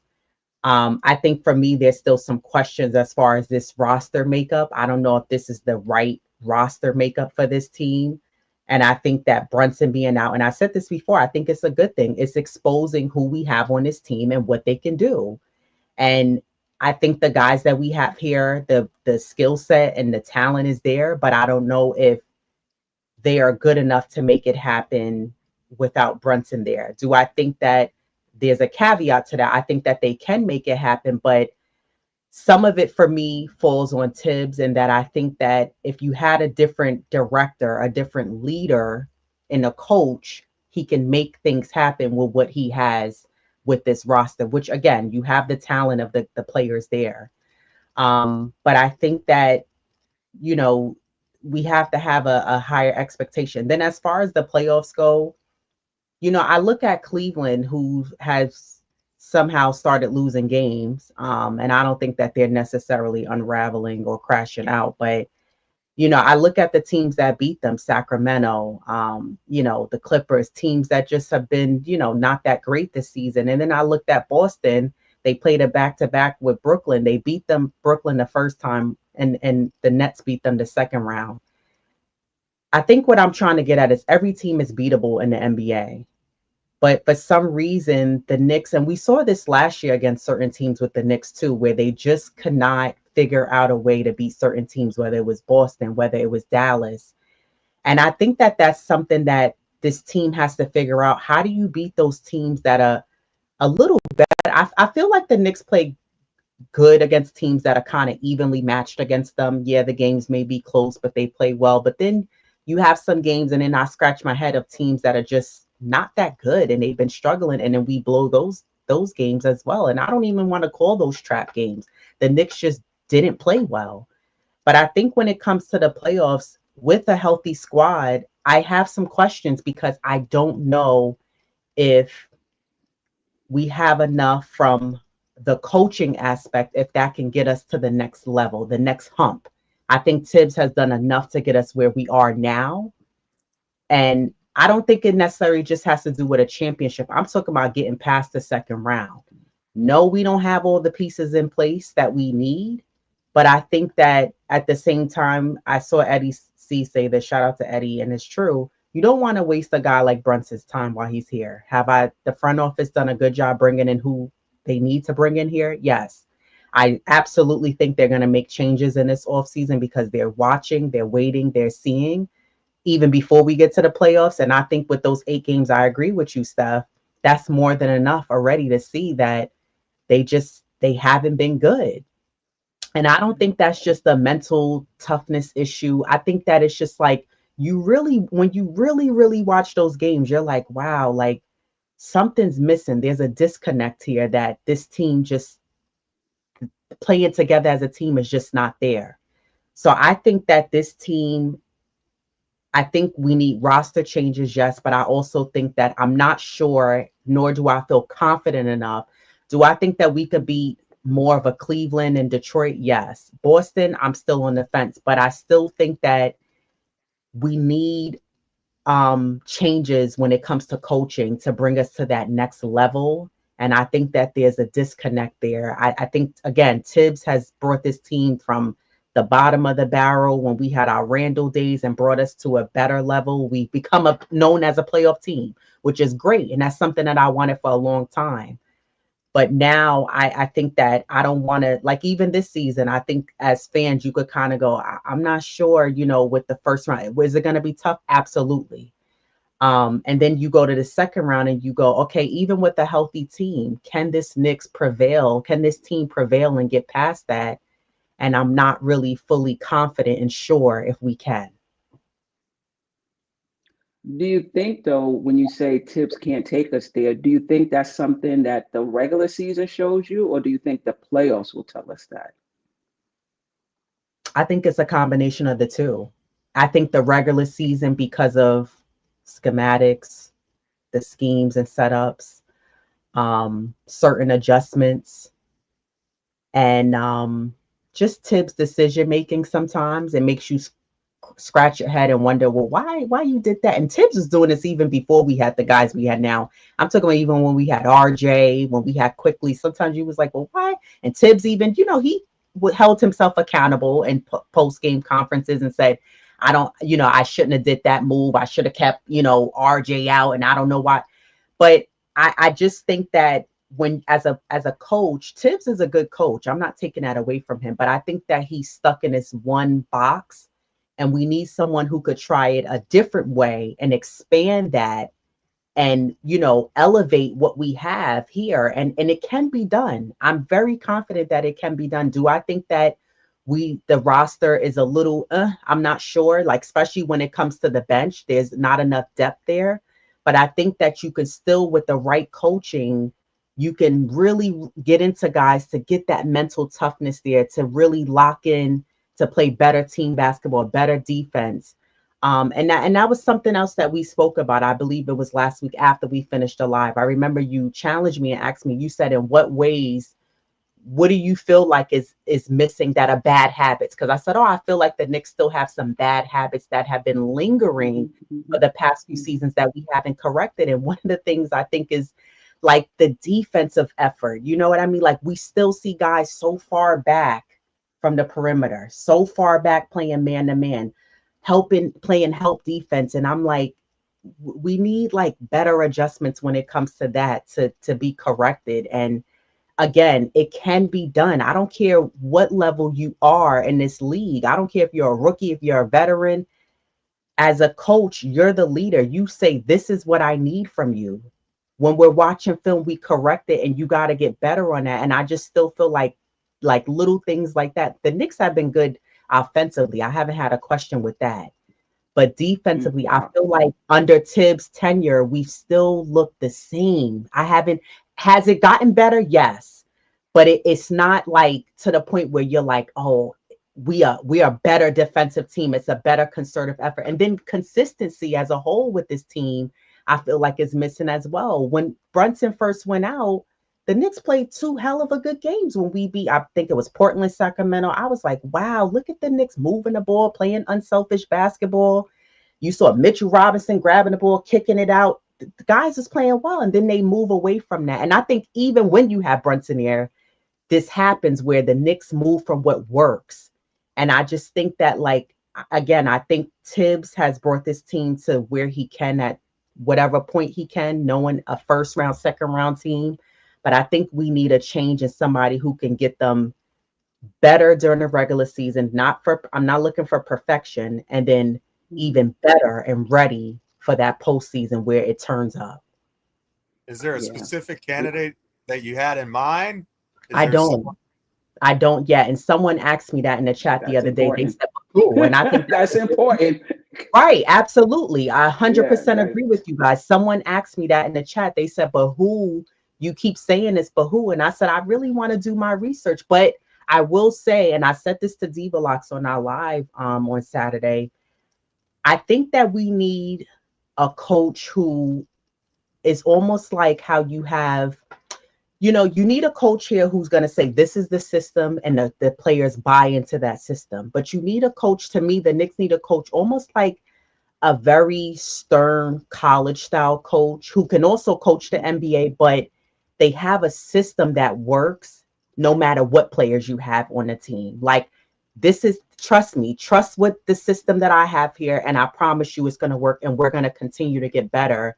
And I think that that's what we need here. We've seen the same rotation of NBA coaches, but I don't know. I just think that they need changes, and it doesn't necessarily mean that you have to get a superstar here on the team. Yeah, I will say, let's not lose sight of the fact that the Knicks have the 5th best record in the entire NBA. Let's not lose sight of the fact that the Knicks changed 3/5 of their starting lineup coming into the season.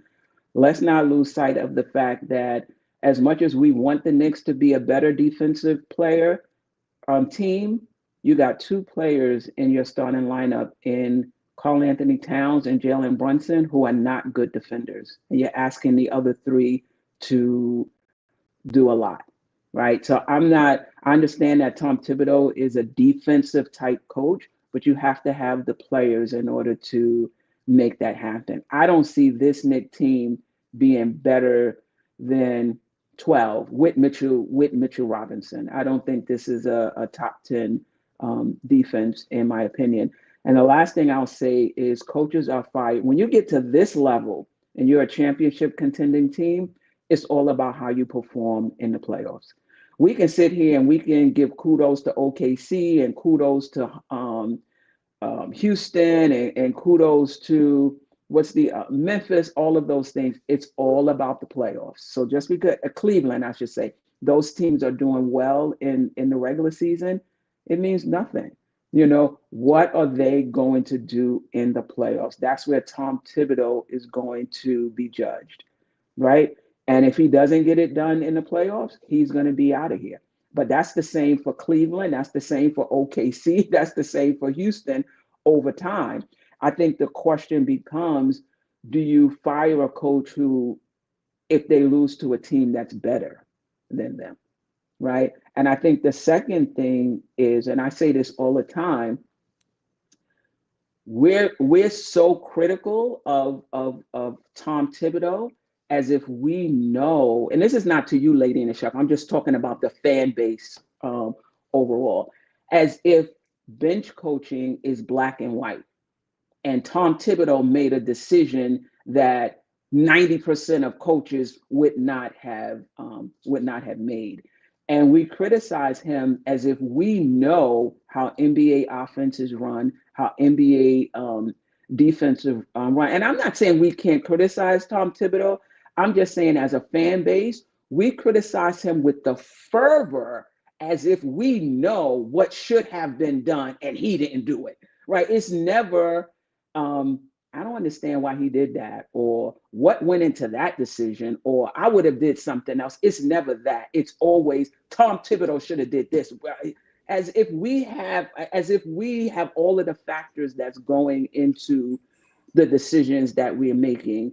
And we don't, and we don't. So all of that being said, Tom Thibodeau was on the clock. I said that at the beginning of the season. He has a championship contending roster. And listen, some people disagree that we have a championship contending roster, and they still getting on Tom Thibodeau because he ain't going to take them to the championship. The same people who saying this team is not getting out the first or second round, we're just not good enough, but Tom Thibodeau has to go because we're not getting to it's a lot of inconsistency. My thing is the playoffs will tell the story, not just on Tom Thibodeau.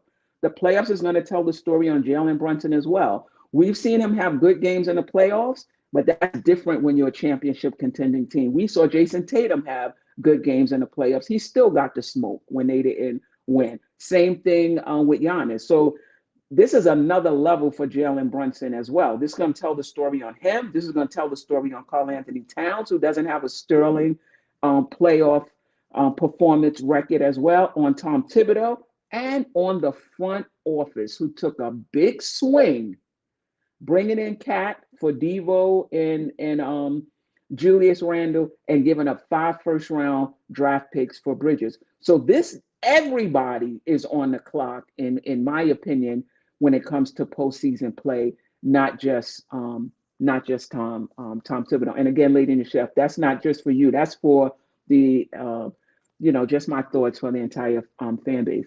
Tony Crowe, you were gonna say something? Well, one thing I respect the hell out of with Lady&TheChef is you say you believe this team can beat the Cavs, or you believe like Queen was just saying, there's people out there that say, oh, we can't beat the Cavs, or the Celtics are better, but yet want to say fire Tibbs because he can't get us past them. It's one thing if you believe that we have the roster to compete, and then you're saying, oh, we should be better based off the roster. It's Thibodeau's fault. I can't be mad at your opinion. You know what I mean? Like, but there's people that on the flip side, like Queen just said, you can't have it both ways. You can't not believe this is a better team, better roster, whatever, and then still say, oh, but Thibodeau can't. You don't believe the roster's better, so how could he? You know what I mean? And one thing about Tibbs, I feel like he always exceeds the expectations. You know what I mean? Especially when you put context into it. You know what I mean? Yeah, we should have beat the Pacers, but considering the injuries our team was dealing with, probably not. You know what I mean? Like, so I think when he clearly fails the expectation, which for you, your expectation is higher than mine. You know what I mean? So it may be sooner for you than it is for me in particular. But yeah, when he fails the expectation, remember, I'll be ready to let him go. Correct. And when you think about the playoff run up to this point, I don't feel that he's underperformed. We may not have liked the decisions that he made, but that team, dragging that team within one game of the Eastern Conference Finals with Jalen Brunson, who broke his hand in the last game, and beating Philly. We beat Philly by 2 points. If you add up how many points they scored, how many points, it was just a 2-point, game. So listen, I'm not as down on Thibodeau as everyone else is in terms of his playoff performance. Everybody's looking at the playoff record, but context matters. If you lose into teams that are better than you, how are you going to say, oh, he don't have a good playoff? You got to actually break it down and look at each playoff series. Were you expected to win that series? And if you lost where you were supposed to, you can't get on a coach because they didn't upset a team that was better than them. Anyway, and I'm in agreement with this. The playoffs are going to tell the story for Tom Thibodeau. I'm in agreement with that. I was just gonna say we crawled into the playoffs too. We crawled into them 50 wins. Like as good as the 50 win mark was, it wasn't like we was crushing teams down the stretch. You know what I mean? We had to fight to get to that. So overtime against the Bulls to get the 2 seed. Never forget. Right. And now here we are, 12 games left. We don't know how many games Jalen Brunson is going to play. Anyway, let's get into this week. We play Dallas tomorrow, then we play the Clippers Wednesday, and then I think there's a back-to-back Friday and Saturday. Somebody correct me if I have the dates wrong, against the Milwaukee Bucks. I'm looking forward to that game, and the Portland Trailblazers. All 4 of the games are going to be home. I'm looking forward to these next 12 games because we got Milwaukee, we got Boston, we got Cleveland twice, if I'm not mistaken. Who knows where they're going to be, right? They may not be playing their players when we play them. And I think we have another game with Detroit, who we might meet in the first round. But I digress. 4 games this week. Let's start with the Dallas game tomorrow. Dallas is, hold on, let me get my show notes. Dallas is in the 11th place in the Western Conference. They are, this sidecar and Mac is killing me. All right. 34 and 37. So they're 3 games under 500. They're 2-8 over their last 10, and they won their last game. 2-8 over their last 10. That means that the game is going to be a dogfight, right? That's the same thing I said about Miami, who I think came in like 2-8 over their last 10, right? I think it's going to be. Listen, the Knicks are without Jalen Brunson. The Knicks have been, struggling without, Deuce McBride. Thoughts on the game tomorrow? What do you want to see, Lady and the Chef, and then Geoff? The Knicks shouldn't lose this game, period. I mean, you've already let drop 2 when you played against the Hornets and you played against the Spurs. Yeah. But the Mavericks barely have a full roster. They've been man down. And then even if they didn't, okay, you don't have Luka, you don't have Kyrie. There's no reason why you should lose that game. So to me, I'm looking for the Knicks to come out aggressive with high intensity, start the game off strong, have a strong third quarter. I'm looking for them to move the ball, make the unselfish passes. Stop any of the fast break points that may happen, because I saw that happen in the last 2 games where teams were just not including Washington, but teams were just throwing a ball down the other end of the floor. And the Knicks do that well when we do it with OG Anunoby, and he's able to get those easy dunks or layups, but the Knicks just weren't prepared to get the stops. But I'm looking for the Knicks to come out aggressive against Dallas, like put the clamps on them, don't let go. And they should be able to win that game. There's no reason why. If the Knicks lose that game, then I'm concerned. Wow. Okay. Tony? You're on mute. I'm sorry, Dallas in particular? Yes. I think they're still a threat. So I don't want to take them lightly. Especially Davis may be back, by the way. Yeah, I was just gonna say we'll be back. This is the Knicks. Anthony Davis going to come back for that game, and then he'll be out the rest of the season. But he's going to come back for that game, and he's going to have 30 and 20. And because that's how the Knicks roll. You know that. Yeah, I think they're still a threat. And considering, the 2 games we lost and the game we almost blew, you know what I mean? I think we can't look at them as if they're not a threat in any way, shape, or form. So hopefully, those 2 losses in that Washington game, hopefully we learn from those games. You know what I mean? We can't take teams lightly. We got things we gotta figure out still, and we gotta take advantage of that. But yeah, I'm definitely not taking any remaining game lightly, considering what we've seen, in the past 3 games. So I hope we win. I think we could win. I'm a vote for them, but yeah, who knows? Yeah. Jack? Well, prepare for the Spencer Dinwiddie 3-point parade. That dude always kills the Knicks, and if Davis plays, well, here's the thing: if Davis plays and we lost, I could forgive it. But if Davis doesn't play and we lose, then I'm gonna be 9/10 mad. Let's just put it that way. Dallas is the closest NBA city to where I live.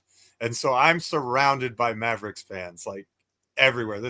I don't live close. I'm like 2.5 hours from Dallas, but this is a Dallas Mavericks area. So the last thing I want to do is get swept by the Mavs again. Like, this is an important game to me. Not like Boston Celtics levels of important, because Mavs fans are just in, forever mourning after the Luka trade. But, I still I want the space and the lack of grief. So please don't mess around and just take care of business. Please. Yeah. I was looking at listen, the Knicks need to come out. They need to have the same things we talked about. Faster, smart starts, better defense. If Payne, to Tony's point earlier in the show, if Payne is running the point guard, he needs to be decisive in terms of you setting the team up, you're taking the shot, What do we need right now? I'm not sure we need you to come down and jack up a three right now. Like, you need to be a bit more, cerebral. So this is who played today. Spencer Dinwiddie at point guard, Klay Thompson at shooting guard, Kai Jones at center, Anthony Davis power forward, and PJ Washington small forward. Like, that's a formidable. Those are NBA players. I mean, Kai Jones have been in and out of the out of the NBA, in and out of the lineup, but that's a formidable lineup. So as much as we could talk about who they don't have, we do have to respect who they do have. And the Knicks are coming in right now without their best player. So I'm not sure this is. I feel it's a must win, so to speak. But I'm not coming in thinking that the Knicks are better and they should just show up and definitely win the game. They're gonna have to take it. They're gonna have to take it. And I'm looking forward to seeing Anthony Davis and Karl Anthony Towns. Anthony Davis is playing power forward, but I think they'll be matched up against each other at some point. How much do the Knicks need this game? Is this a must win? Yes. And if yes, I mean, why or why not? I should say. Yeah, it is a must win. The Knicks have struggled against Dallas last season. They were one of our problem teams that we couldn't figure out how to beat. And we still lost to them in a few games, even without Luka. And it was just Kyrie carrying the team. So I think if the Knicks lose this game, considering you only have, you have Dinwiddie, you have Anthony Davis, but you shouldn't be losing to these guys. I think the Knicks have to get back on the winning column as well. Anyway, you're only up ahead over in the third seeding by 3 games. So to me, this is a must-win game. You shouldn't be losing to Dallas. And not to mention, I don't want to hear any excuses about them playing a back-to-back tomorrow and then again on Wednesday against the Clippers.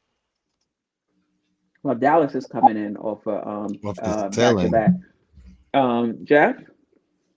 Yeah, I think it's a win just given what the rest of the schedule is for the remainder of the week. I mean, you've got a team that seems to be on their last legs from a stamina perspective, and we have 2 second game of a back-to-back in the same week. You better get that first one, because if you don't, that second one's against a much better team, and the Clippers have been playing really well of late. They had a score the other day against a really good team. I was like, whoa. They may have been in Cleveland, and they just smoked them. I was like, wow. So they seem like they're starting to get their stuff together. So, and playing them, even if though we're staying at home, the second game of a back-to-back, we've not done well in those situations all season. So we have 2 of them. Get that. If we lose this game, we could go on a 4-game losing streak, like legitimately first time all year. Like, and I'm not, and I know I'm negative Nancy about the Knicks a lot, but I think that's a realistic possibility, just given the opponents and how the games stack up. That's why I think it's a necessary win for us. Yeah. Oh wow, Tony. Yeah, I think it's a must win for us, but with the circumstances, like I said, they're a formidable opponent, even with all the roster changes. Like, these are legit NBA, all NBA guys. You got all-time shooter. Dinwiddie always kills us, like Geoff said, no matter what team he's playing for. So, yeah, you can't take them lightly. But I'm just hoping we learned from those losses. Those losses against teams that I felt like, more than anything else, we took them lightly. We looked at a soft stretch in the schedule and didn't come out with the same energy that it takes night in and night out to win games, and kind of took that we could turn it on approach, which we've seen them do. Turn games around in the third quarter, win games in the fourth. But that can't be your motto. You know what I mean? That can't be your what you do night in and night out. It could be a tool you utilize when you need to, but that can't be the philosophy. So, I want to see a quick start. Listen, the Knicks can win this game, but I think we overrating the Knicks right now. Without Brunson, without Deuce McBride, that we just going to go in there and beat the Dallas Mavericks because they're without one of their best players in Kyrie. AD, these guys are NBA players. Klay Thompson is an NBA player. Anthony Davis is an NBA player. PJ Washington is an NBA player. Spencer Dinwiddie. I mean, we're going in there with Payne, Mikal Bridges, OG, Hart, and Towns, and no one really as far as scoring off the bench because we don't have McBride. I'm not saying that the Knicks should lose this game, but I'm not going in there feeling like the Knicks are overwhelming favorites when you got Anthony Davis and Klay Thompson on the team. Let's see. I want the Knicks to win. I think they can win, but we're down 2 players ourselves, so I don't think this is gonna be And they're not out of the playoff hunt, right? Even though I know they're on a down stretch, right, but I'm pretty sure they're still fighting for, at the very least, playing position. I think they're right. They're 11th. Let me see how far they out from that. I think they and Phoenix are pretty close, like within a game or 2 of each other. They're actually tied. They're both 34 and 37. They're basically tied. But Phoenix must have the tiebreaker because they're in 10th.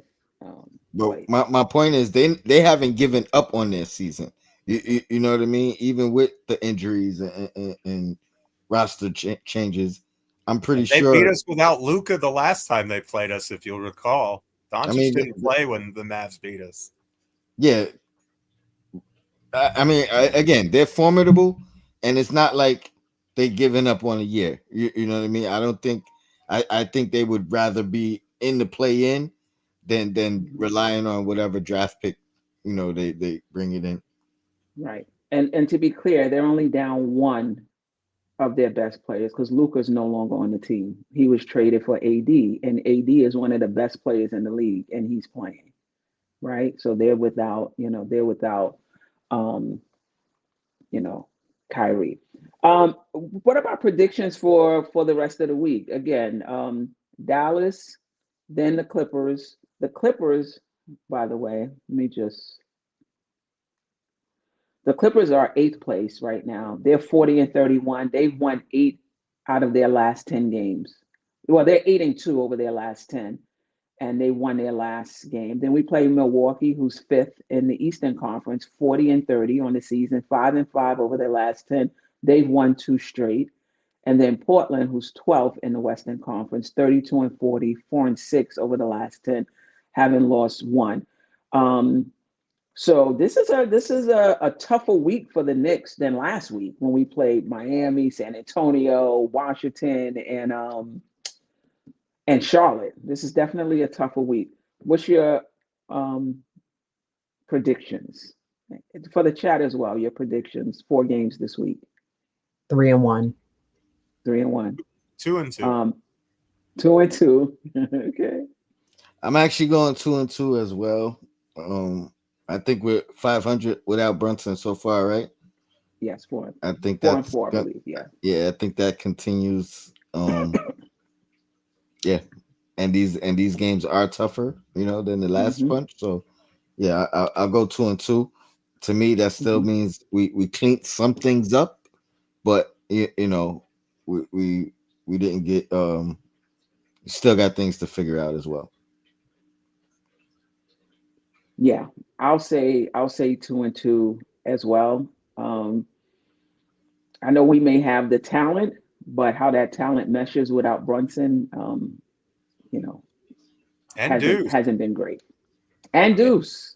I mean, Deuce is a defensive error for us. That's a big loss. I mean, that's not something to be taken lightly. I mean, that's another 25, 30 minutes per game that you're losing. So you're talking about minus 66, 67 minutes of rotation players and a bench that doesn't really provide consistent help. But it's not just about the bench. I think it's also guys like OG. It's guys like L that they have to step up. This is their opportunity to say, okay, my guy Brunson is out. Let me step up to the plate and let me go out there and do my job. You can't give us like a kind of performance of 15 points. It's not going to cut it. Go out there. The Knicks gave up all these picks for you, Mikel. Mikel he's a good player, but I even heard you say this on Dexter's show. We haven't seen what he's done in Brooklyn. We haven't seen what he's done when he was on Phoenix. And I don't know what he's waiting for to unleash that, but I need him to step up to the plate. I've seen OG do a great job defensively. He's had one or two the last couple of games, but OG, I think, has been pretty steady as well with the defensive presence and scoring. But I need other guys to step up. Payne, you have to step up. Like, just because Brunson is not there, so freaking what? Step up. You're getting paid millions of dollars. Go out there and step up. You're getting paid to play ball. Go out there and compete. Have some heart. Put out some effort out there when you go out there and play. And it's like, stop playing so timid and scary. And I'm holding back Josh Hart and Payne, and I'm being indecisive about what shots I'm going to put up. You ain't got to tell Payne. You ain't have to tell Payne to pump the brakes on the shot. Payne is deuce, man. Payne and deuce, man. You ain't got to tell Payne nothing. Yeah. All right. I mean, let's see what'll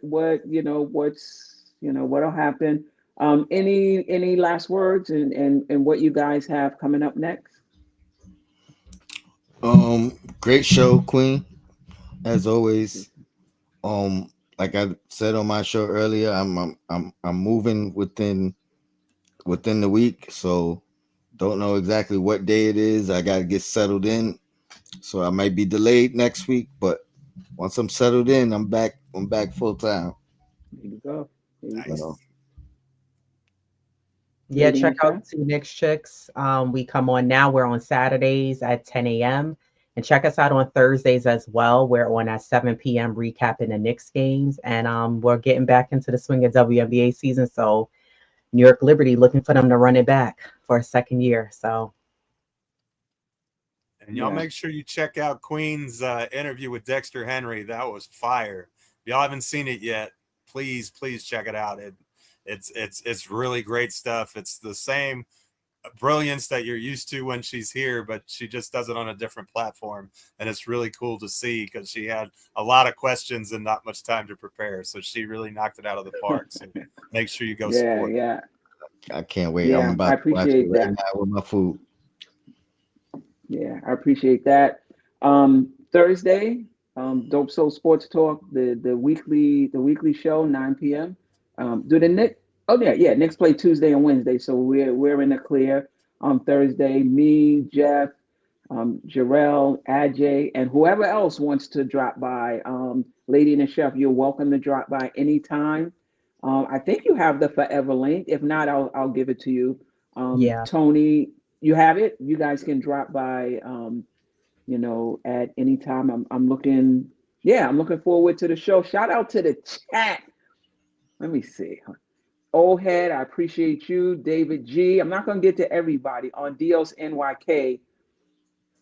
Yeah, I appreciate you rocking with me. JM 3000. East Blue Drew was in the house. D Ross, A Train, Mongoose, Keith Turner always rocking. What is that? Unlimited, unboxed. Okay, all right. I appreciate you. Nick Yak, always rocking. I appreciate you. Slim Slammer. Karis Duggar was in the house earlier. D Ross, Nostalgic. Knicks, Randu, 1973. I appreciate you as well. I'm missing some people, ally wise. I'm not going to be able to get to everybody. Old Head. I think I said you twice, Old Head. George Jones. Anyway, like I said, I'm not going to get to King Cypress was in the house. Appreciate you. I'm not going to get to everybody, but I appreciate you guys rocking with us. And until next time, family.